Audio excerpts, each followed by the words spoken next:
Hey everyone, welcome to another Marvel Monday where I, Mac, and Bekah Hey. will take a deep dive into this most recent episode of WandaVision. Bekah, I am jealous of your infinite closet as she comes in with her best Darcy costume today. Always has the best, a look to fit the episode. Meanwhile, I just put on a different Marvel t-shirt, so. But hey, you're always prepared for that. I have to scramble around to see what I can cobble together. So Well, see, I went for a Miss Marvel today. I didn't just wear okay. the same WandaVision. I figured there's a little bit of a Captain Marvel connection there, so Yep. went in that direction. I think that's good. Speaking of, thank you. Speaking of, we don't really have a full list of the Marvel must-haves for this week, at least not as of yet. But we do have at least one piece of merchandise to show off today. So let's take a look at that first. Yeah, today they over on Shop Disney. Let me pull that up. We've got a S.W.O.R.D pullover top. Oh, So I like that. yeah, and then I pulled up the photos. So you see we've got the logo there with all of the words explaining what S.W.O.R.D stands for. And then there's another just standalone photo. So yeah, this black and white pullover sweatshirt, and it is $44. Oh, you don't need to see my Rakuten, but yeah, $44.99 right now on Shop Disney, and it just arrived today. And over at the Disney Parks blog, they were giving us a product first look, but what they're showing us isn't available yet. And then they were just refreshing some of the things that we've already seen. So we've got this Vision shirt that's coming soon, but is not available yet. And they're That is recommending cool. it. I like that one too. Yeah. And they're like, this is great for cosplay, which is so true. So, and then we've got just another WandaVision, just a standard logo shirt that will be coming soon as well. And I'll just scroll through here. We see the sweatshirt already. And then just a reminder, there's Pops. There's the ring set that we saw in the first episode. And then, of course, if you like some retro glasses, those are available too. So we'll have links to all of that in the YouTube description box towards the end or at the end of the show. But yeah, that's about it today for our Marvel must-haves. Yeah, there's always Pops, right? And it feels like for any Yes. situation, anything you want. What's interesting about that S.W.O.R.D sweater too is that kind of resembles Maria Rambeau's or Monica Rambeau's look in the comics, her photon costume. So, and I don't have an image to pull up of that right now, unfortunately, but I can do a quick Google image search for Marvel photon, and you'll see it's pretty similar look there. So that's pretty interesting. Yeah, indeed. So we had a pretty crazy episode of WandaVision. You ready Yes, to we did. dive into it? Oh, yes. So we open up, at least to me, in a very unexpected way, with everybody returning from the blip, including Monica Rambeau herself. What did you think about this scene? Because this was crazy. Yeah, I was not expecting it. I was not expecting any of that at all. So I was caught off guard from the get-go. But I thought this was really, really well done. And I like that they were showing the panic of everything that's happening. Like we saw in Endgame how exciting it was that everybody was back. And like that's not how it is for Right. everybody in the world. Yeah, and this made me think more because now you have this crazy overcrowded hospital with a bunch of very confused, panicked Mhm. people. And it made me think of just some of the other consequences of people returning from the blip. Like all of the crazy situations that what happened to people that were on planes when the snap happened? Like, did they just come back in midair? What happened there? So yeah, I mean, it's funny that we sort of get this look. We had a quick, like a very different comedic look at it in Spider-Man Far From Home. But this kind of gives you the real like craziness of it and puts you right into it right in the beginning of the episode too. So if you were like me and woke up early in the morning to watch it first thing, this definitely woke you up right away. Yes. So you had an interesting note about the timeline of this here, because obviously we start off this episode with Monica coming back from the snap, and then it's just, I believe it says 3 weeks later. Well, she mentions to director is it Hayward? Yeah. When he's like, "Oh, it's been 3 weeks and you're the first person to report." So I guess we Right. don't Right. exactly know, but it's pretty clear that she's been back from the blip, the snap for 3 weeks, and she's finally showed up to work. So yeah, I thought that was interesting, and also like that means Wanda herself has only been back for 3 weeks, Right. and she hasn't had any time to grieve, at all post, Vision's death. I don't know what's going on in the soul world, but I would assume that she wasn't processing anything there, and, I don't know if you want me to go into this now, but, um, I just think it's interesting that her Avengers family is essentially gone because, Cap went back in time. Nat is dead. Clint, while he's alive, he just reunited with his family. Right. Tony is dead. So Wanda kind of doesn't have anybody to even really help her through all of this. So I don't know. I just thought that was interesting that she's all of this is happening 3 weeks into being back on Earth. Yeah, no, I totally agree. And you think in Endgame too, Spider-Man has a scene where he mentions he was getting all dusty, and then all of a sudden Doctor Strange kind of woke him up. So it was just like right one after the other. So to Wanda, it's only been 3 weeks since Vision died. So I mean, she's like you said, she hasn't had a chance to grieve. She's going through all of this all at once. On top of the craziness of just returning to begin with. I mean, we saw sort of in the beginning of Endgame with Scott Lang dealing with the craziness and then finding that Cassie was still alive. And it's the complete opposite situation for Wanda. Everyone she had is gone. And she says to Thanos, "You took everything from me." So, yeah, I mean, it's really interesting. And especially when the last we saw of Wanda before WandaVision was that sort of nice scene with Clint at Tony's funeral. And she seems calm there. So I'm wondering, did it just set in? Was she still like sort of in shock in that moment, and it eventually, caused her to snap? I mean, we'll get more into what happens to Wanda in this episode, but yeah, definitely a lot for her to deal with, going into this show. Yeah, absolutely. So we do get to see S.W.O.R.D headquarters finally. Looks very similar to what we've seen of S.H.I.E.L.D. in the past, I think the Triskelion, and like the sort of the same setup, which makes sense because it's essentially the same thing, but I guess dealing with different, more supernatural issues, not exactly handling Hydra, I guess. Right. Which I think we have. 1 second here. There we go. There's S.W.O.R.D headquarters. And thought it was interesting too. We talked about a couple weeks ago, we got the first look at the S.W.O.R.D merchandise where they gave away that is the Sentient Weapon Observation Response Division, as opposed to the Sentient World, like we see in the Sentient Worlds, plural, like we see in the comics. So they changed what S.W.O.R.D stands for to better fit this series. Kind of interesting that they released the merchandise just a couple weeks before we got to see what it was in the show. I thought that was a little strange, but so we also, like you briefly mentioned, we meet director Tyler Hayward, and I think we share the same thoughts on this guy. He's just like, I don't know. There's something creepy about him. I don't trust him at all. Yeah, no, I totally agree, and I'm glad you feel that way too.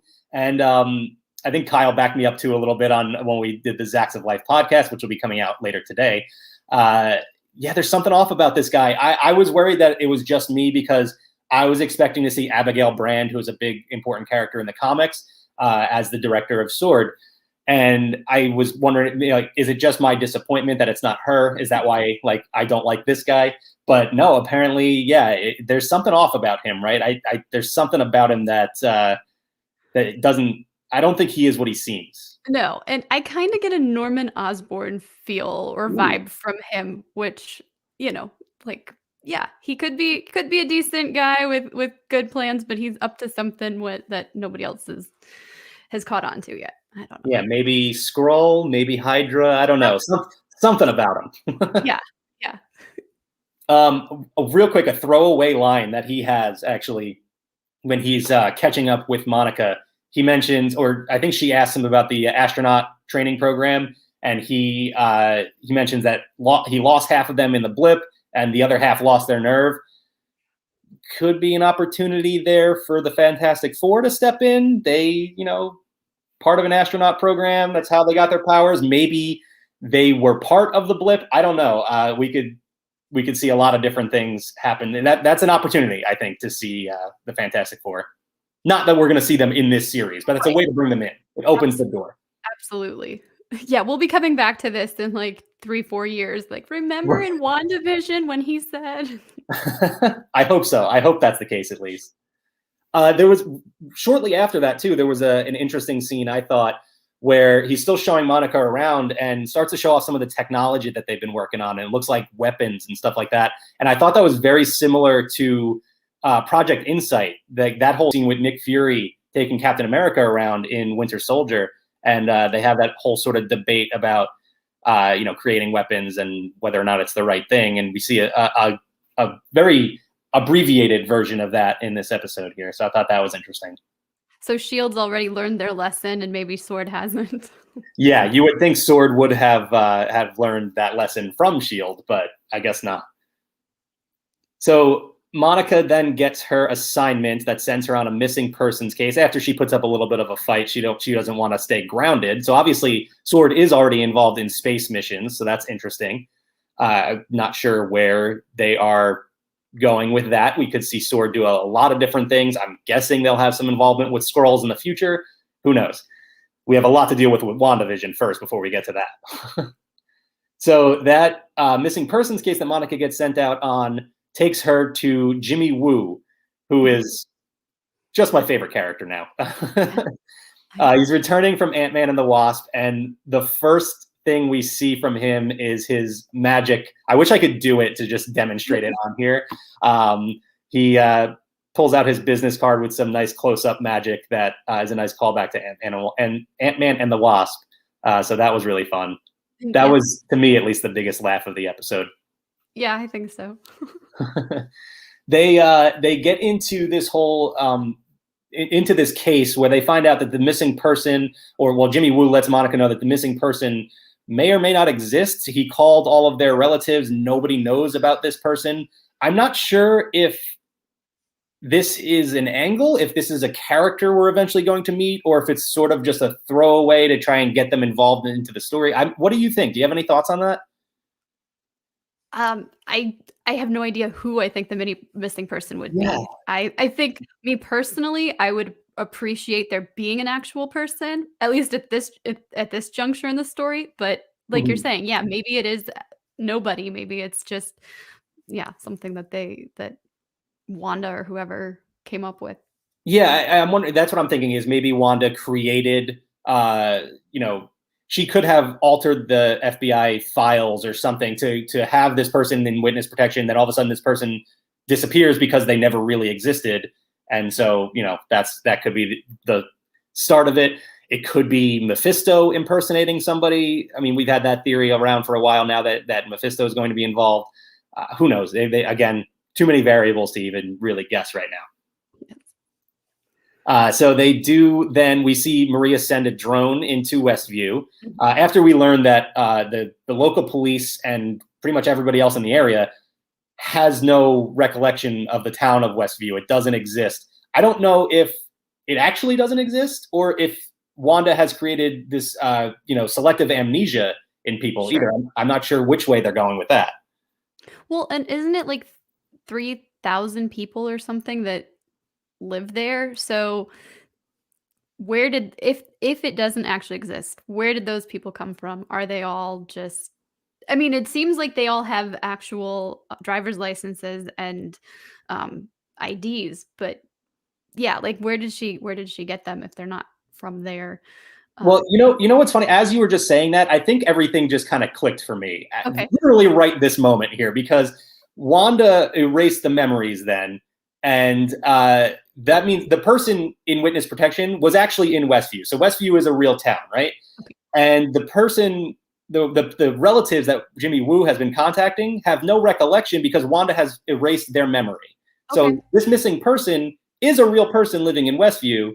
It's just that they've been wiped from everybody else's memory. So that's what I'm going with for now. I think that's how they're putting this together. I like that. I like that. So we see them send in the drone that eventually becomes the helicopter that we saw back in episode 2. It's hard to piece everything together at this point. I think, yeah. So, and then they lose the drone, just disappears, and Monica goes in after it, and then she disappears. So that's what leads to the big investigation of Westview. And real quick, yes, hi, we are live right now. So if you have any questions or anything, feel free to drop comments, and we will try to answer them to the best of our ability. But we're honestly trying to figure this all out as much as you are. So, we'll do our best. So after Monica disappears, we then get reunited with another character that clearly you're a fan of, as you followed her fashion today. At times. So we get reunited with Darcy from the first couple Thor movies. And I will say I'm a big fan of Darcy. I think she's really funny. And by the way, I am slacking with my images here. Here's Jimmy Woo with his magic card trick. And then there's Darcy. So we reunite with Darcy in what I think is this really cool scene where she is piecing everything together with these other scientists that have been brought in, and questions them as to what their field is. And we find out they're all from different fields. The guy sitting next to her, by the way, I thought was interesting. His field is artificial intelligence. Are they worried that Ultron is involved? Maybe, I don't know. It could be something like that. But yeah, I thought that was really fun. And she clearly points out, lets everybody know she's the smartest person in the room. Right. So I thought that was a really cool scene, a fun way to bring her in. Yes. And then she's the one that we're going to follow, because she is the one that's going to figure out what this whole situation is. And she eventually does. She finds out that this sitcom is happening.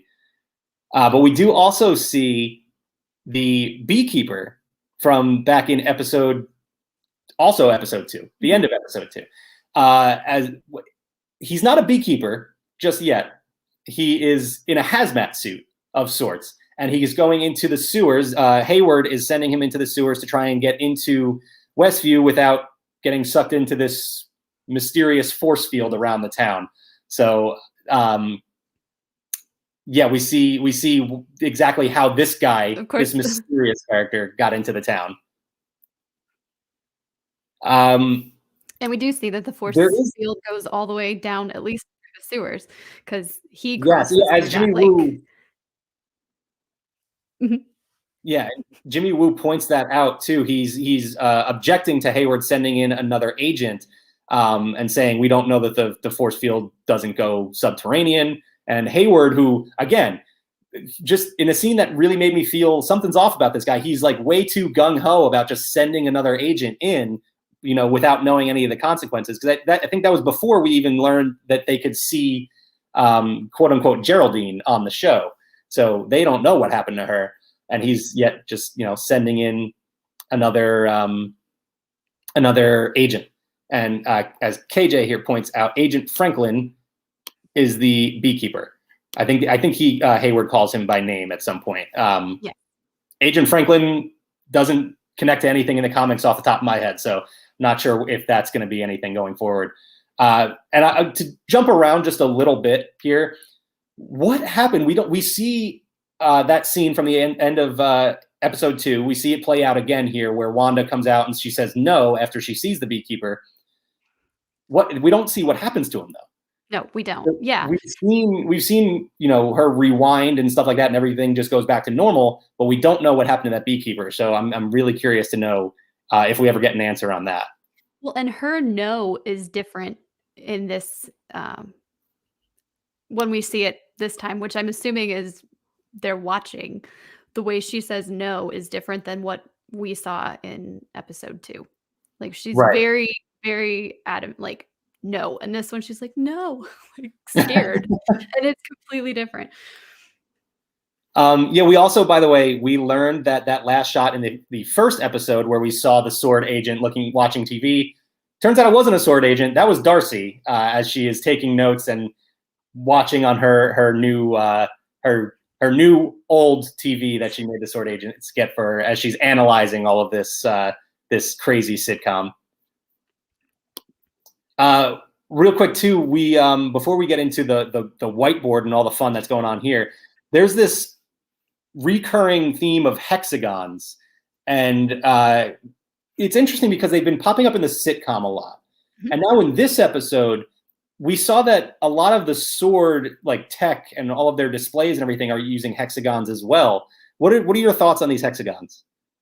I don't know. I was probably going way too far into like actual hexagons, but like you said, we've seen some in each episode. I was looking at molecular structures, and so carbon structures, and not just carbon, but some molecular structures with carbon atoms form these hexagonal patterns. And I don't know. So I'm thinking like, oh, is there some type of like, molecular connection to the hexagons? And then I'm like, well, yeah, I don't know. This is the kind of research you get for Marvel Mondays. You get actual molecular structure breakdowns here. Well, and then I'm even thinking just totally ridiculous. I was like, well, hex is like a term for magical spells. I know this is completely different words, but is there some connection to that, or am I just really, really reaching here? No, I mean, I think there's a lot to this theory here, and I'm going to pull up some images of the hexagons here and the connections to just the number 6 in general. So we've talked about how there's the rumor out there that Mephisto might be involved.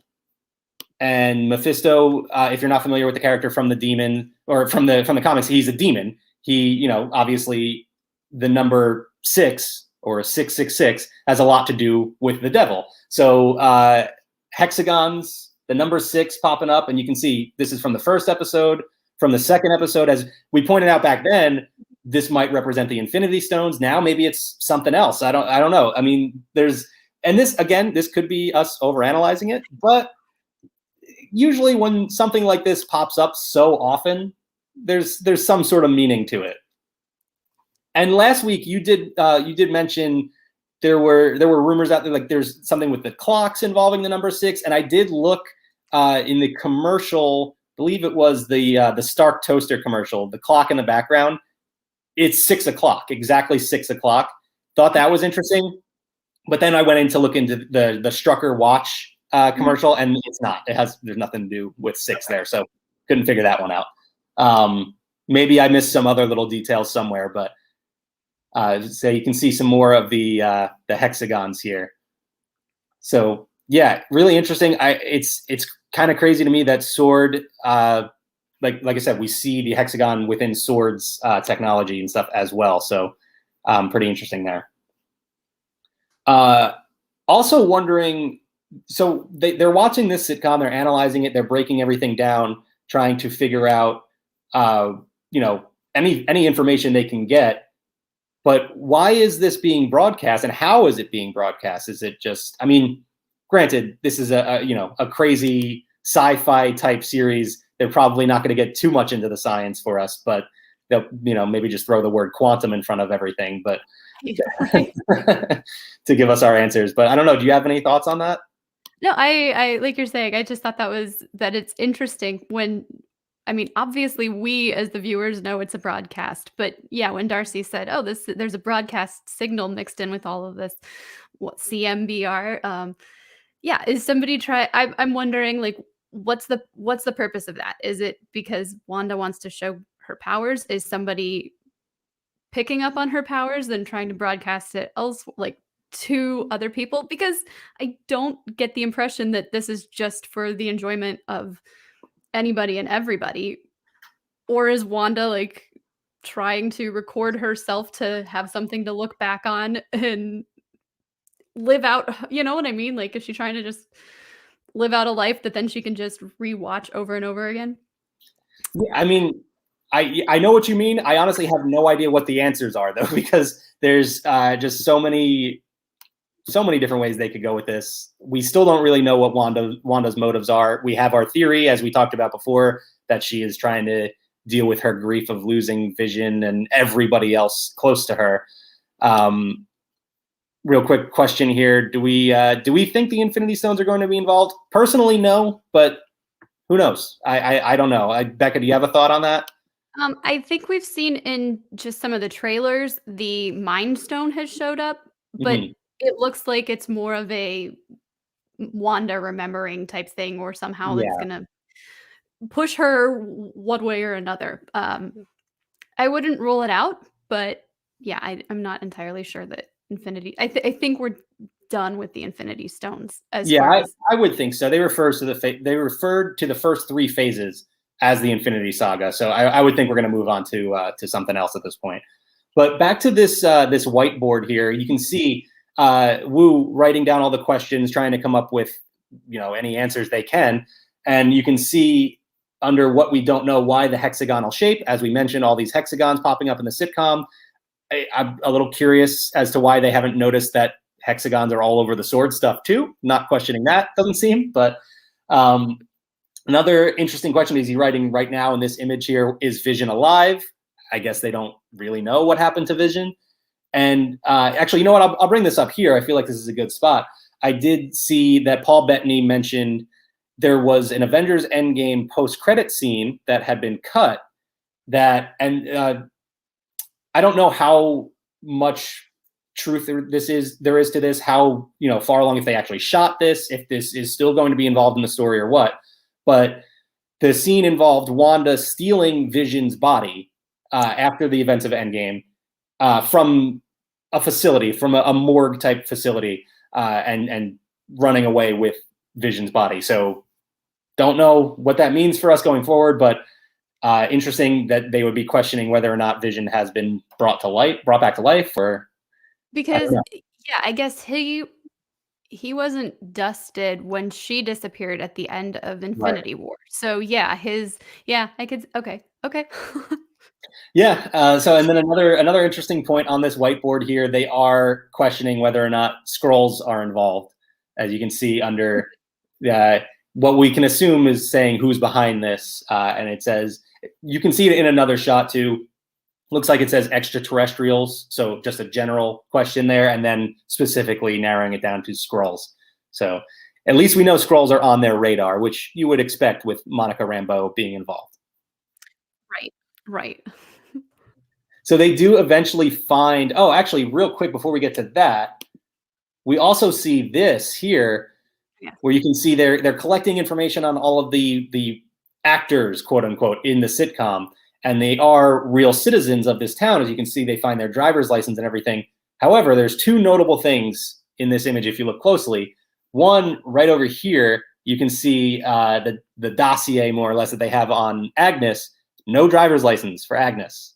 So looks like they don't know who she is just yet. Again, I am part of the camp that believes she will be Agatha Harkness, a character from the comics who has a lot to do with Wanda's backstory and helping her to understand her powers. So we'll see. I don't know what role Agnes will play just yet. And then, Bekah, you noticed something else interesting about this shot as well.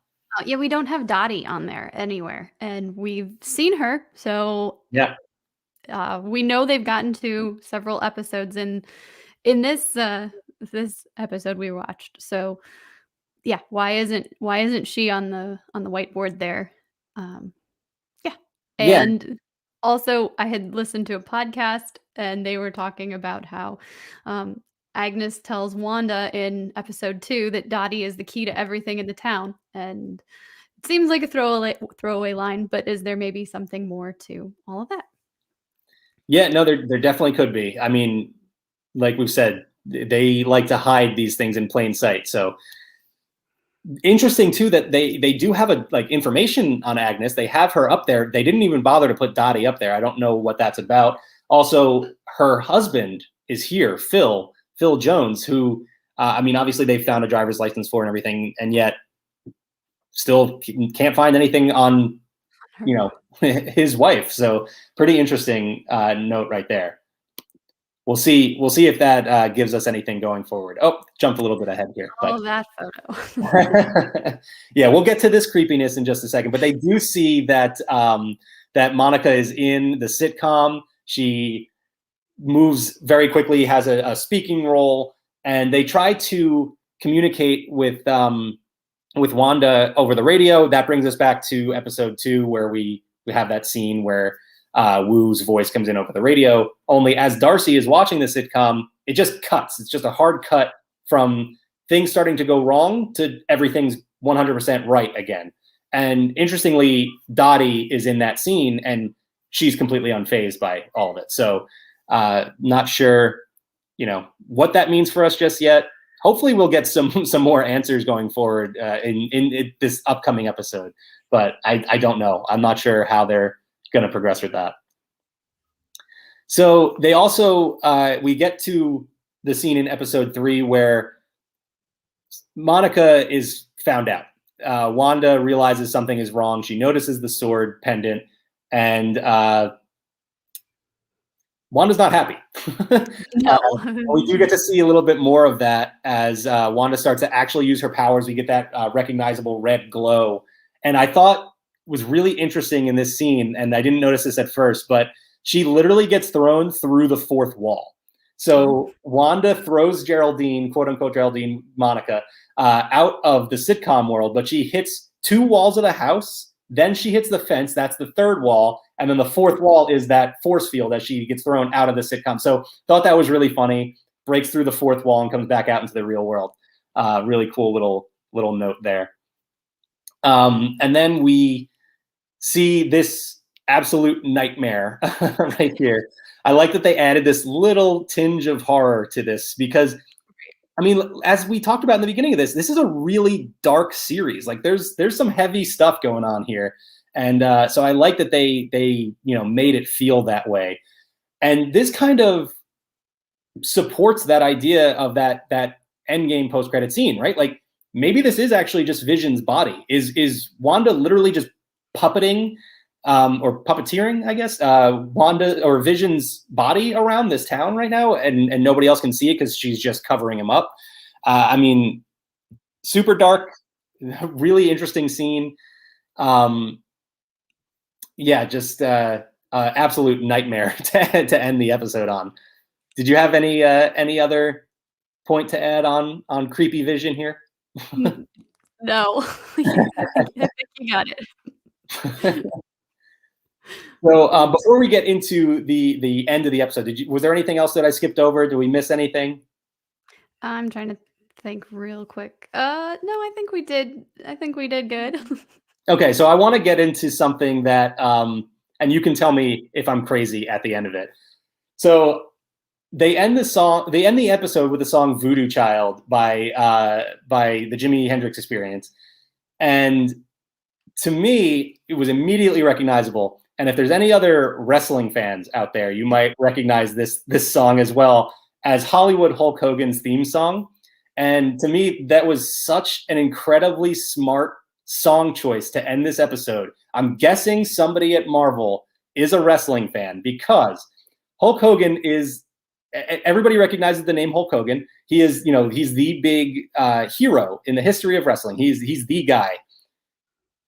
If I forget the exact year, I think it was 1996, something like that. He turned heel. He became the bad guy. He started the NWO and became everybody's number one most hated character, more or less. When he entered after that, he used this song, "Voodoo Child" by Jimi Hendrix, and I feel like they are giving us that song there because this is Wanda's heel turn. She's becoming the villain. She's gone from this Avenger, this great big hero, to, literally becoming the villain. And we see Monica get thrown out and everybody rushes over to her and she's saying, "It's Wanda. It's just Wanda. There's nobody, there's no other threat there. There's nobody pulling her strings. It's just Wanda." We don't know that that's 100% true. That's all that Monica has seen it to this point. But to me, that's what they're saying with this song at the end of the episode, that Wanda is now the villain. And I think that was such a clever song choice. Yeah. What do you think? Am I crazy? No, I don't think you're crazy. I'm not very familiar with the song, and while I know Hulk Hogan, I don't follow any wrestling, but you did actually write a really nice piece on our website that I was reading, and I think you've thought this through, and I think you present a good case. I do like that idea that yeah, this might be her heel turn where she's going from hero to to villain, or like yeah, basically just saying, nope, this is how it's going to be from now on, and nothing's going to stop me. Yeah, well, I mean, I appreciate it. I still feel like I'm a little bit crazy, but maybe for different reasons. But yeah, so it helps to know that that's not a reason I'm crazy. I want to know, like, is Matt Shackman a big WWE fan, or is Jack Schaefer a big WWE? I have to look into them a little bit more. We'll have to dig for some answers there. There you But go. so yeah, this was a crazy episode. Took us out of the sitcom world, brought us back into the real world. It was a lot of fun. I really liked it. And it's crazy because, and I mentioned this on Zacks of Life as well, the first 3 episodes of WandaVision were fantastic. They're so unique and different, and I mean, just a lot of fun. And everybody, like, I mean, not everybody. There are some people out there that have not been crazy about it, but most of us, at least here at Laughing Place, we are all really enjoying these first few episodes. And yet, when they stepped away from it, it still felt, I was like, okay, this is great. I'm happy we're getting out of there. We're getting some answers and getting another really fun episode. What were your thoughts on this one? Well, I was actually disappointed because I was assuming we were going to go decade by decade by decade with more of the outside world kind of like creeping in. And so when this just jumped to something completely different, I was like, no, I want to finish the sitcom stuff and then get to this. But so that's not a criticism of the episode in any way. Overall, I did enjoy this, and I know that some people were saying, "Oh, it's just exposition." Yeah, it is, but it's kind of nice to see what the FBI and S.W.O.R.D is figuring out, and kind of just corroborate what we've been figuring out, and like going, okay, yeah, we're all kind of on the same path. We have a little bit of extra knowledge, or we're learning things that they know. So it was a good episode, but I was just not expecting it this week. Yeah, no, I would agree with that. I definitely was expecting to just get like an 80s sitcom this week and get more of like this type of thing much later on. But like I said, I appreciated it. I think I'm refreshed and ready to get back into the sitcom now. We did see a mid-season trailer that shows off some more sitcom-y type stuff. I'm really excited for what looks to be like a Modern Family inspired episode down the road. That looks like it's going to be a lot of fun. So yeah, just so much more coming that I'm so excited about. Real quick, want to mention, KJ, we are live every Monday after WandaVision at 4:30 Eastern. So we'll be breaking down each episode of WandaVision, as well as going into the Marvel must-haves that they hopefully give us before we get live here. And if you want more Marvel news, you can check out the Zacks of Life podcast. We're available on Apple Podcasts, Google Podcasts, Spotify, most of those fun places. So yeah, check us out. We break down WandaVision as well. We get into some other crazy Marvel nonsense. If you're a fan of Marvel Comics, every Wednesday we break down that week's comics as well as some other Marvel news. So plenty of Marvel content here from Laughing Place. Bekah, anything else? Any other thoughts before we wrap up for today? I'm very excited for next week, and I'm really enjoying this show. So Yeah, I can't even put it into words anymore. Like it's so crazy, and it's fun seeing everybody get back into fully into the Marvel Cinematic Universe again. I can't wait for what else is to come. I agree. So also come back to Laughing Place on YouTube, Facebook, Twitter, Twitch for Jeremiah will be live at Disney Springs in just a little bit. Then shortly after that, we will have Disney Parks Talk live at 4 p.m. Pacific time, and then Laughing Place Movie Club tonight. I believe Mary Poppins Returns is the movie tonight, so you can check that out as well. All right. So, and we will be back with more Marvel Monday next week. Bye, everyone. Bye.